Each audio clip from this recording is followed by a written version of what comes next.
Estamos começando mais um IFTcast diretamente da... Não, não trabalha não, você tá rindo aí.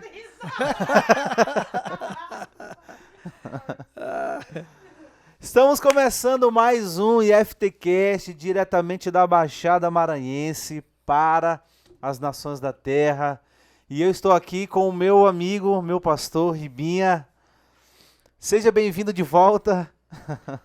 Passa aí umas 2 semanas, né? É isso aí, pastor Galedson. Eu, mesmo longe, mas estava acompanhando, estava muito bem representado aqui no podcast pelo pastor Luciano. Pastor Luciano. Fizeram uns bate-papos aí bacana.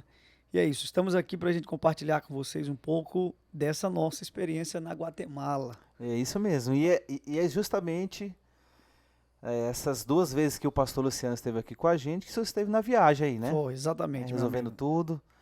E a gente vai bater um papo aqui, o senhor vai compartilhar como é que foi, contar um pouco da experiência de conhecer uma nação nova, um povo novo, uma igreja tão relevante, né, que tem na Verdade. Guatemala. Mas eu queria saber como é que o senhor tá. Tá tudo bem? Depois que chegou de viagem aí, já descansou? Pastor, eu vou sempre, quando alguém me faz a pergunta, não tem como não lembrar do pastor Joaquim. A gente pergunta para ele, e aí, pastor, como é que o senhor tá? Sempre diz assim, eu estou melhor do que eu mereço. E aí, depois que a gente estuda a graça de Deus, mais do que nunca a gente vai dizer isso. Então, Verdade. meu amigo, eu estou melhor do que eu mereço. Graças a Deus, Deus está no controle de todas as coisas. E é bom saber que Ele está no controle, porque que Ele está, Ele está. Então, ainda que alguém saiba ou não saiba, não vai mudar o fato inquestionável, irrevogável, que Deus está no controle. Então, Deus está no Verdade. controle. Mas é bom quando a gente sabe, né? É, Porque a gente tem certeza de que Ele cuida de nós e que Ele é um Pai amoroso. Então, teu amigo está assim, descansando no Senhor. E amém. descansando não é passividade, Sim. é descansando na convicção de que Ele está no controle de todas as coisas. Amém. Amém. Que bom, meu pastor. Olha, a gente ficou com muitas saudades de Eu vocês, também né? estava com saudade de todo mundo. Saudade de Luquinha, rapaz. Luquinha. Luquinha, o brabo. É bravo. Ele é pesado. Mas, meu pastor, como que surgiu assim? Você já conhecia a Cash Luna? Já conhecia de distante essa igreja? Como é que foi, assim?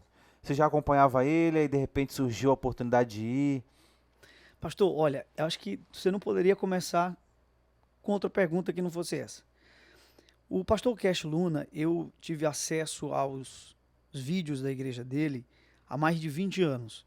Eu tenho um amigo, que é o pastor Sandro, ele tinha um receptor digital, e esse receptor digital pegava um canal, e nesse canal tinha um programa do pastor Cash Luna. E mesmo não conhecendo ou não entendendo muito bem o espanhol, mas dava para compreender algumas coisas. Aham. E eu percebia muita graça no que ele falava. Na época já era uma igreja muito grande, muito Isso há relevante, 20 anos há atrás. 20 anos. Não era o prédio que eles estão hoje, era o outro prédio, né? Que já Mas era grande. já era grande, era um prédio para 3.000 pessoas sentadas. E ele tinha várias reuniões no domingo. E eu lembro que eu assistia, eu via muita graça, muita unção, muito favor. E é interessante porque ele reúne, pastor Khaled, algumas coisas difíceis de você encontrar em um pregador. E quais são? Quais são? Ele é muito profundo na escritura, muito profundo na palavra, ao mesmo tempo que ele é muito profético. Ele é do sobrenatural. Entendi. Pode observar que geralmente quando você tem alguém muito do sobrenatural, isso não é uma regra geral, certo, gente? Sim. Mas a maioria das vezes, quando você vai ter um pastor muito profundo em uma coisa, ele já não é tão profundo na outra. É verdade. Ele não. Ao mesmo tempo que ele é um grande expositor da Bíblia, ele é alguém que se move muito no sobrenatural, nos dons de cura, e homem de muita fé.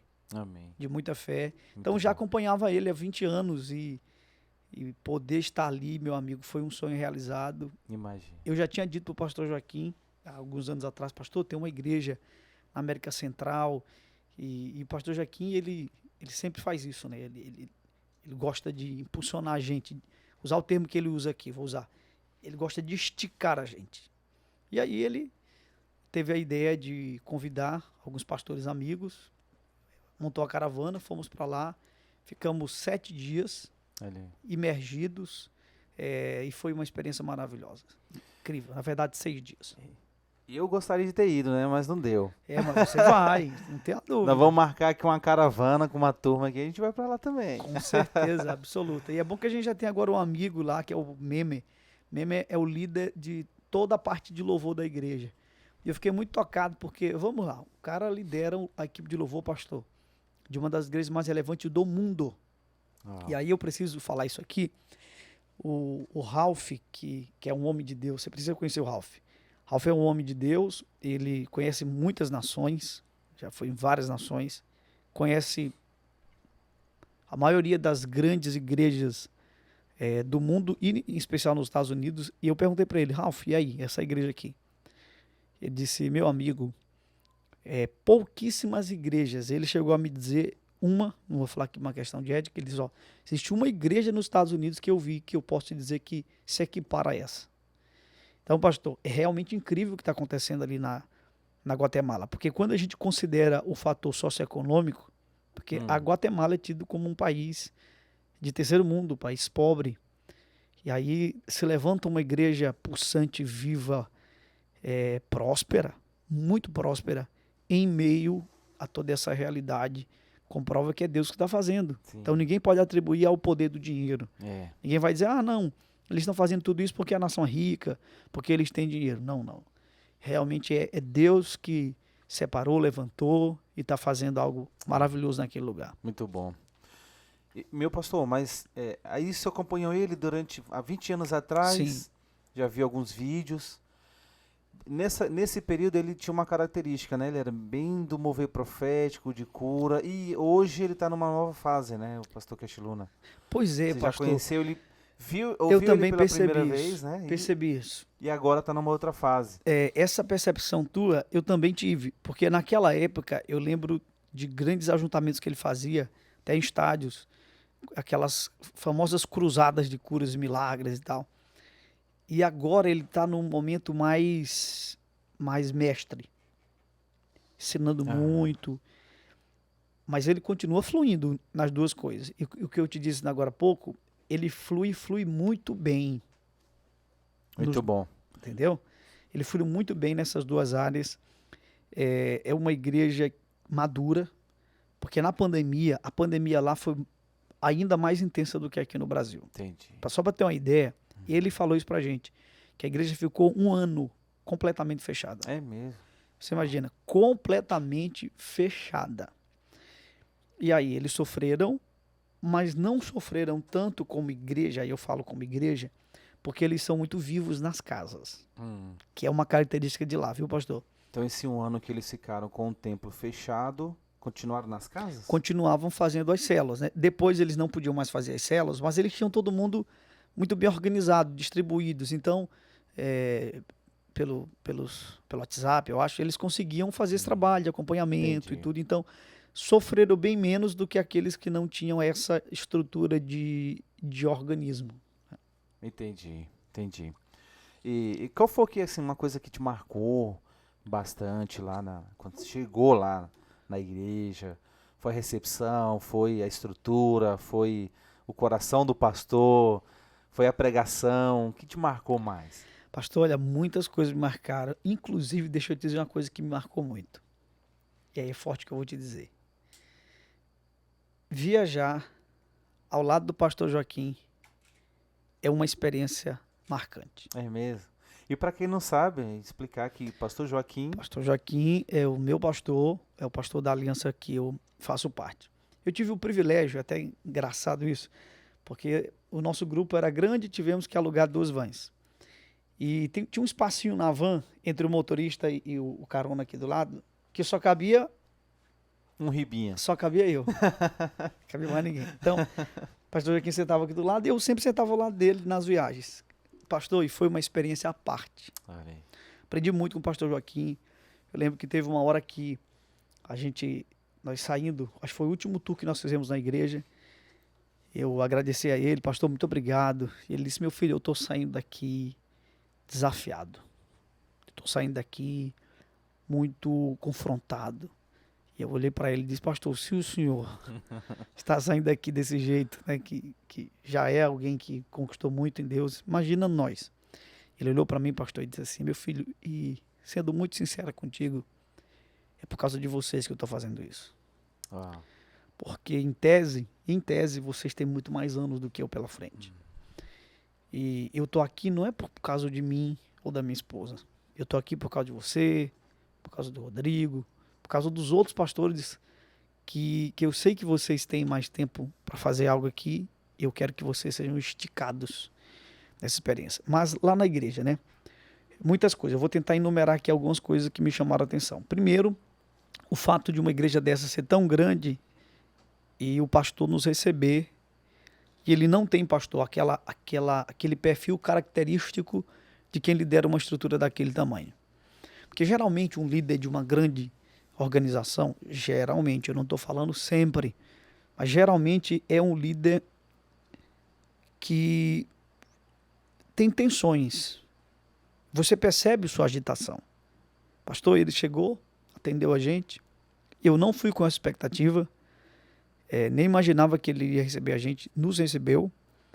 E ele chegou e disse assim, olha, eu estou aqui, vocês me perguntam o que vocês quiserem. Ele não tinha um discurso pronto, fomos fazendo perguntas, ele foi respondendo, e ele ficou com a gente, assim, ele nos deu um tempo de muita qualidade. Eu acho que foi em torno de 50 minutos a 1 hora, que ele parou tudo, viveu aquele momento. A gente percebia que ele, cada pergunta que a gente fazia, pastor, ele se concentrava para responder.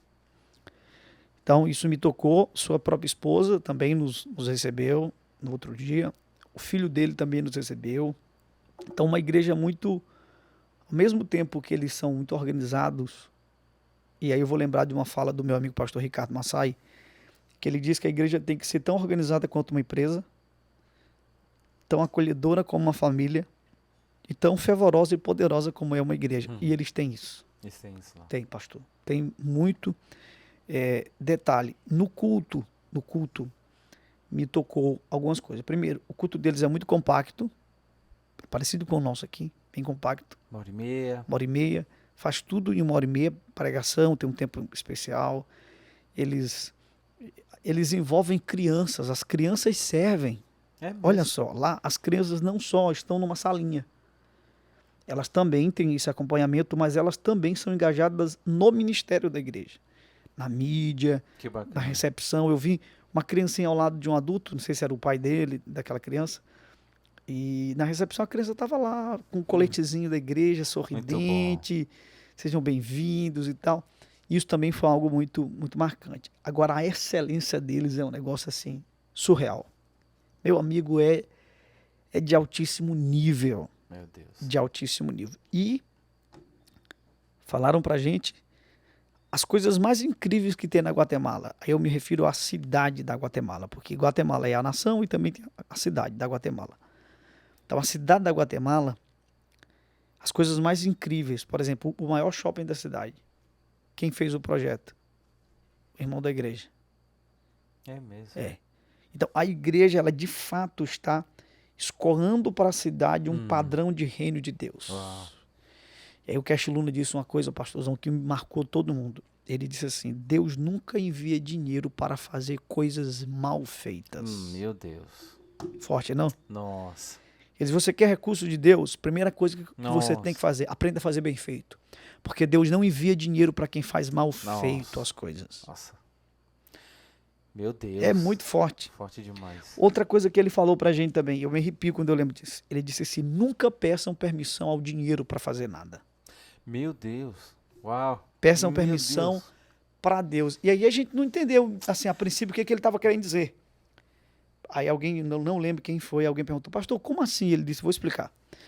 De repente vocês estão na igreja e vocês recebem uma visão de Deus de ampliar alguma área da igreja. Ampliar, comprar, adquirir. E aí vocês fazem o quê? Consultam o tesoureiro da igreja. Tem algum dinheiro aí? Não tem dinheiro. Então, se não tem dinheiro, não iremos realizar. Meu Deus. Só que na oração Deus diz para realizar. E ele diz, nunca façam isso. Não consultem ao dinheiro. Isso é forte. Consultem a Deus. Uau. Porque ainda que vocês tenham o dinheiro, mas se Deus não der a direção, não façam. Ah, meu Deus. Mas se Deus der a direção, confiem, Ele vai prover. Meu Deus.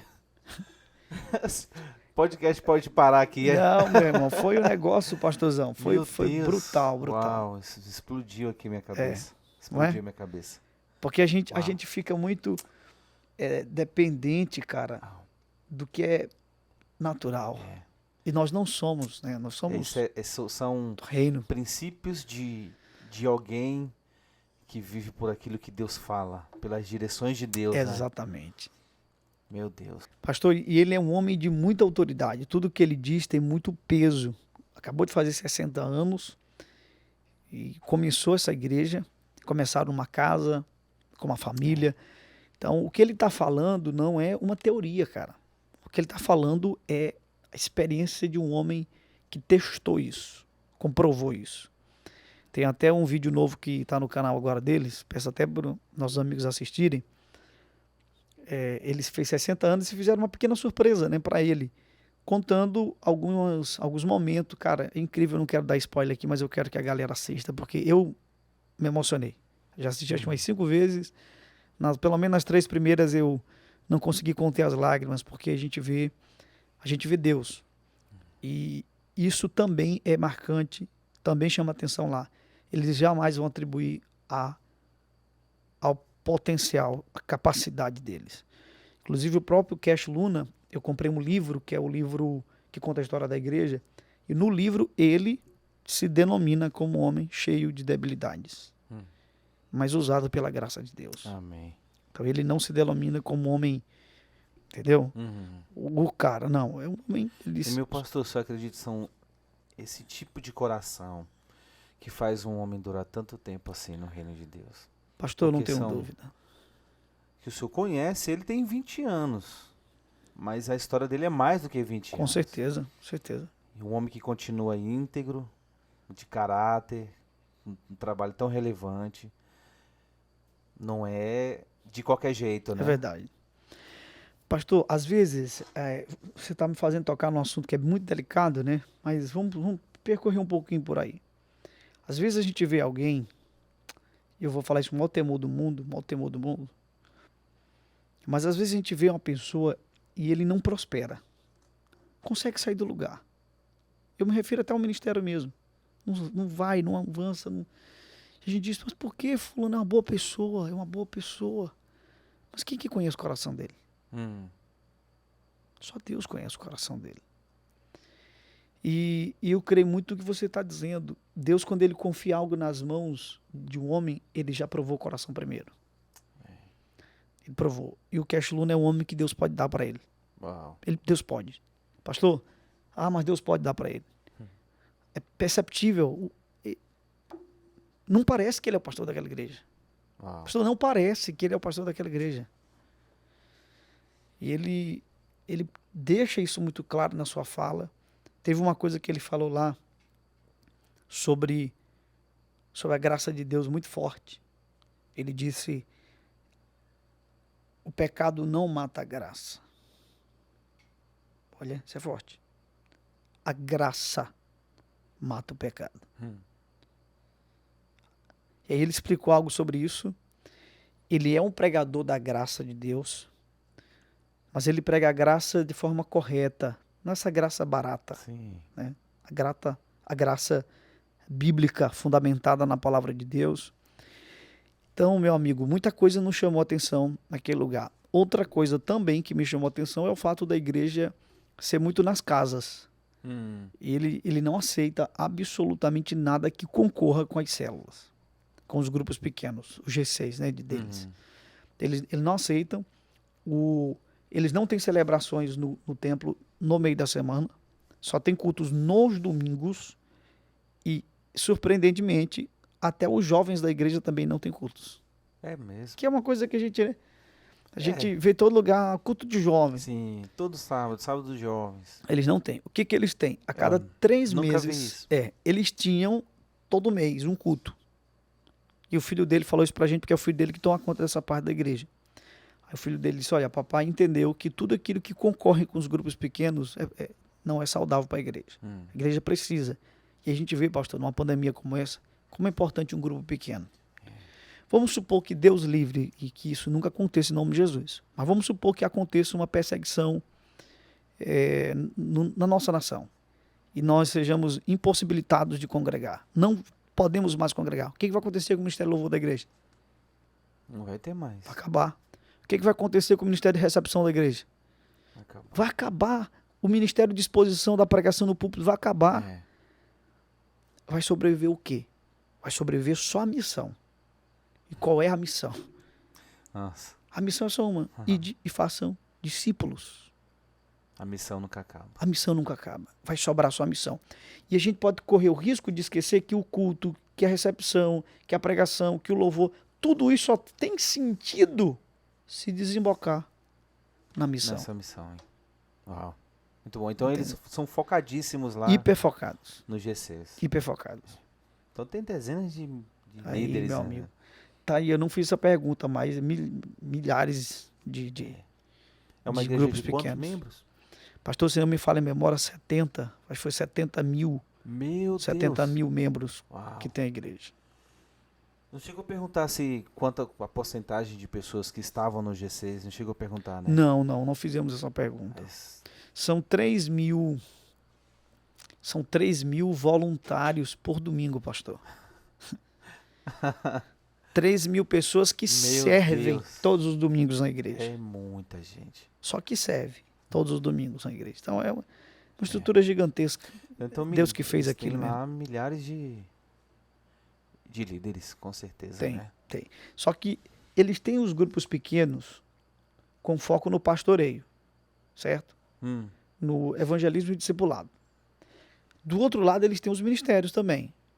Só que os ministérios da igreja, eles são muito alinhados de uma coisa que a líder dele falou pra gente. Ninguém interfere em nenhum lado. A gente perguntou, tem conflito? Ela diz assim, tem. Claro, se eu disser pra você que não tem, ela foi muito sincera. Tem. Mas a gente evita o máximo para entender que cada um no seu ambiente. Como se fossem ambientes distintos de um só lugar, né? Digamos assim.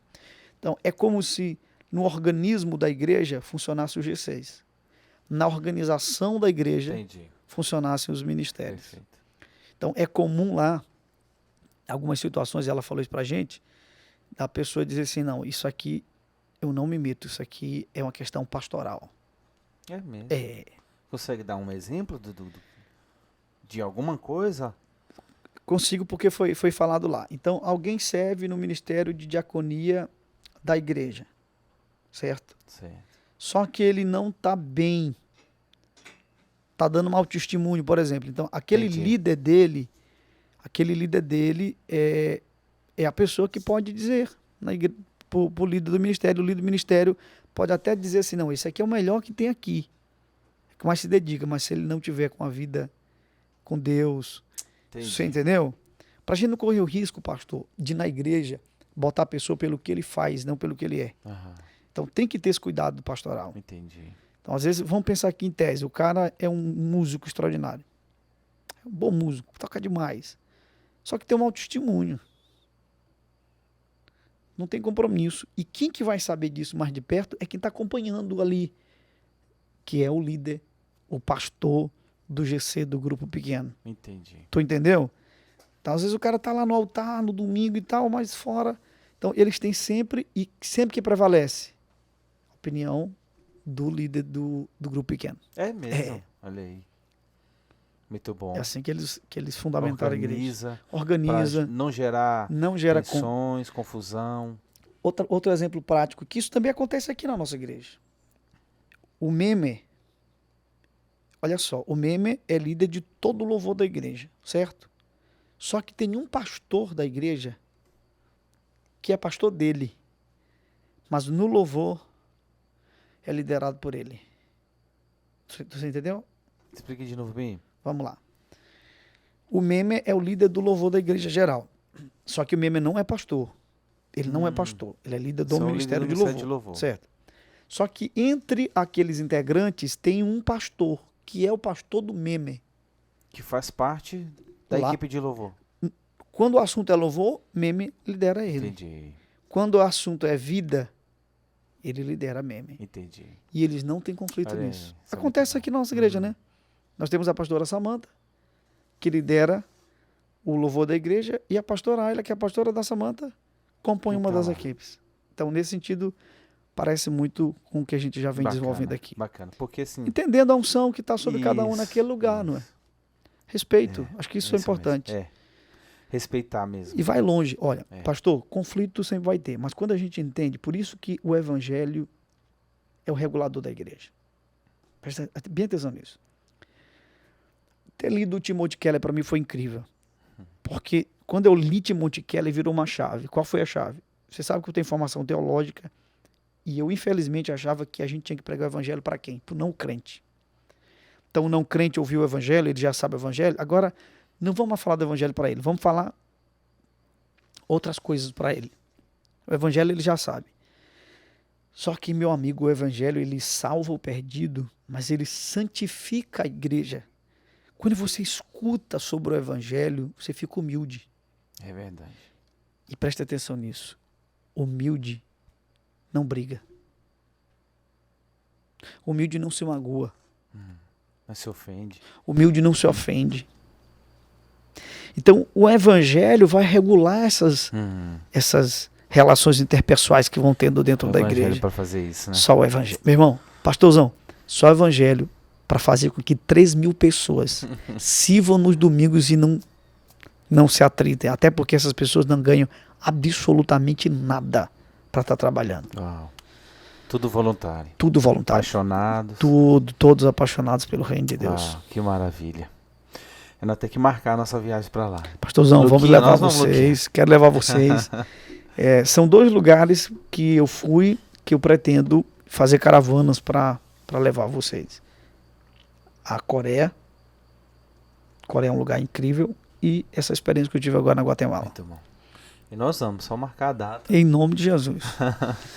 Bom, pastor, muito bom assim ouvir quando a gente vai. Geralmente, eu não estou dizendo que é errado, né? Mas geralmente quando a gente vai visitar alguma igreja assim dessa relevância, a gente fica muito assim preocupado com a estrutura, com o folhetinho, né? Como é que eles fazem o folhetinho que entrega para o visitante e tal.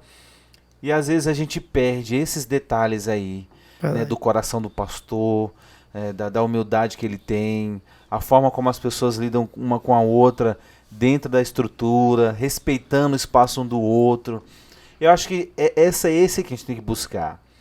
Porque que adianta a gente buscar um folhetinho bacana, mas chegar aqui e todo mundo se matando.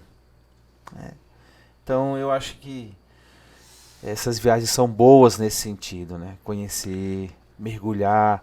Porque, assim, às vezes tem coisas lá que a gente não... Por ser uma cultura diferente, né? Como eles lidam com o evangelho, como eles pregam o evangelho, assim...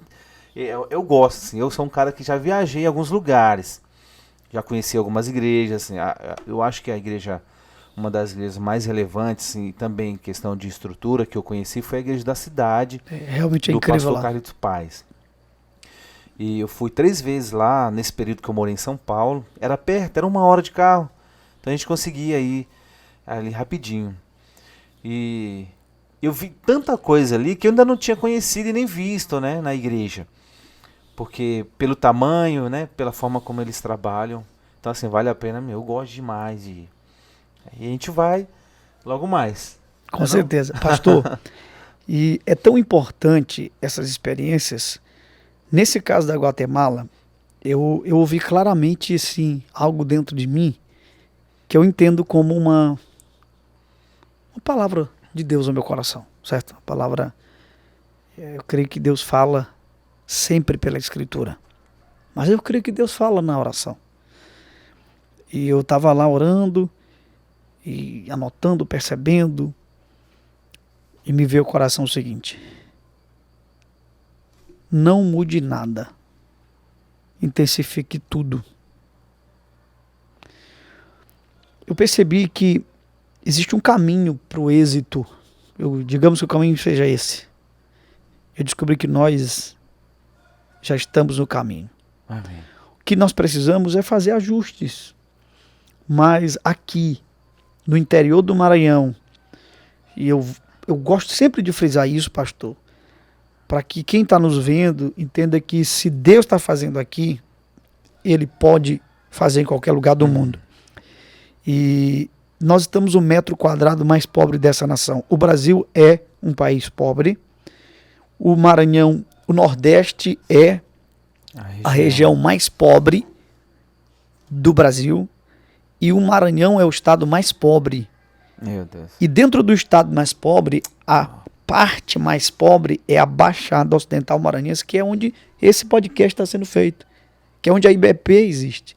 Então, literalmente, nós estamos no lugar mais pobre, mais desfavorável, mais improvável.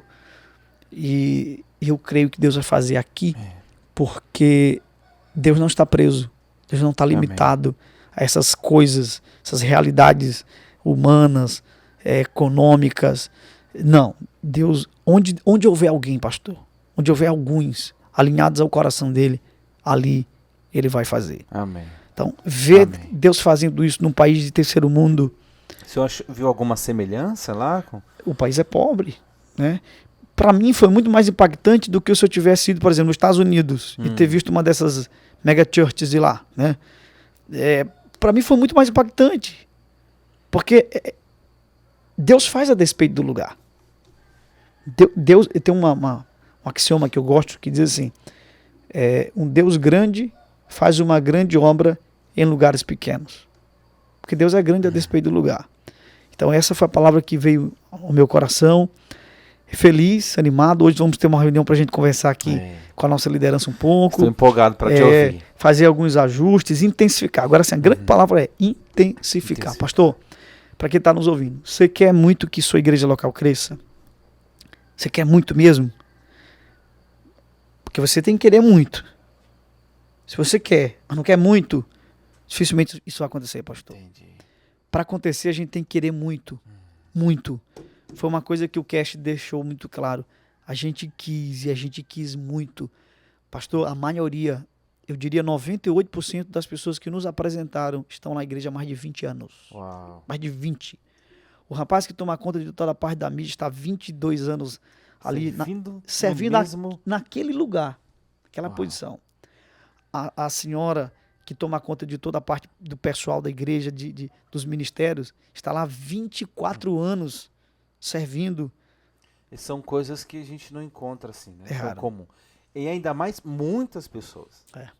Passando tanto tempo numa igreja local, né? Porque às vezes, pastor, a pessoa vai fazendo, o tempo vai passando e cada um vai querendo fazer carreira solo, né? E a gente sabe que isso quando você tem uma direção de Deus, tudo bem. Mas eles decidiram fazer algo juntos. E aí, quando você faz junto, você faz grande, faz relevante. E o resultado para a glória de Deus. O resultado tá aí. Né?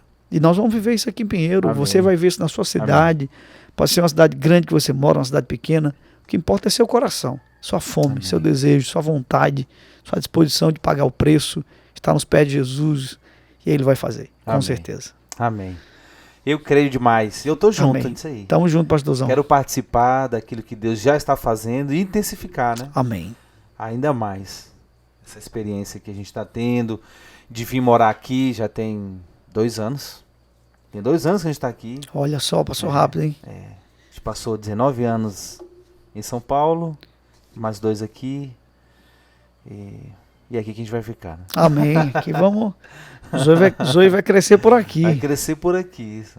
Pra quem não sabe, Zoe é a bebezinha aí do pastor Calés que tá vindo, tá chegando. Falta menos de 2 meses, na Olha verdade. só. Tem 1 mês, falta 1 mês e 2 semanas. É isso uma aí. coisa assim. Foi gerado aqui em Pinheiro. Aqui em Pinheiro. E naquele retiro de pastores que a gente fez lá em Governador Nunes Freire. Foi gerado no retiro de pastores? Não. Ah, eu entendi. Tu entendeu o que, Luquinha? Deixa eu entendi explicar. que foi gerado no dia do retiro. Tô brincando. Não deu, não dava lá. Não, mas naquele dia ali, aquele dia foi muito profético. Porque quando o Senhor deu a direção de orar pelos filhos... Aí eu lembro, você orou... E eu comecei a chorar muito e orar e falei, Deus, eu tô você aqui, deu esse testemunho lá. expectativa e tudo. A Sá engravidou nessa semana aí. Olha aí. Na semana do retiro. Tá, glória. Já nasceu debaixo da unção de Deus. Vai nascer Muito debaixo bom. da unção de Deus. Meu pastor, então, assim, muito obrigado pelo bate-papo. Eu sei que tem muito mais coisas aí para compartilhar. E se as pessoas quiserem saber, vem aqui no culto, vem aqui da... Exatamente, lá no nosso Instagram também, no direct, e a gente vai estar lá respondendo o que quiser. Você tá postando lá no seu Instagram? Tô postando, fazendo todo dia eu tô postando um trechozinho da fala dele.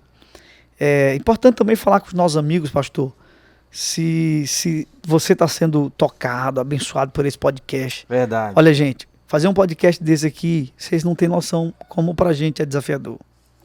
Em vários aspectos. Mas estamos fazendo, estamos dando o nosso melhor, vamos fazer um investimento agora aqui. Então, se você está sendo tocado, como eu sei que tem gente, porque eu viajo toda semana, pastor, e aí eu escuto as pessoas falando assim, ô pastor, rapaz, aquele podcast, aquele assunto, aquela fala. Então, seja um instrumento de Deus. E como que você pode ser um instrumento de Deus? Primeiro, você precisa se inscrever no canal. Primeira coisa. Se inscreva aí. Segunda coisa que você vai fazer, você vai compartilhar esse podcast, todos aqueles que você foi muito edificado, manda para todo mundo que você puder. Porque quanto mais pessoas assistirem, o YouTube entende que o conteúdo é bom, é importante, é relevante. Verdade. Aí o que ele faz? Ele Distribui. impulsiona. Então, seja um instrumento para que outras pessoas possam também ter acesso a esse conteúdo. Semana que vem temos um assunto importante. Vamos falar aqui agora? Vamos falar? Adianta? Aí. Adianta aí um pouquinho. Vamos lá?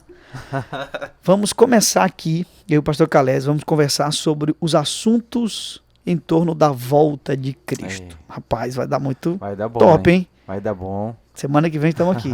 Então não perde, não. Fechado, não perde. Então, meu pastor, muito obrigado. Valeu, pastorzão. Tamo junto aí. Grande abraço, Deus abençoe a todo mundo. Falou, galera, abraço. Valeu. Até a próxima.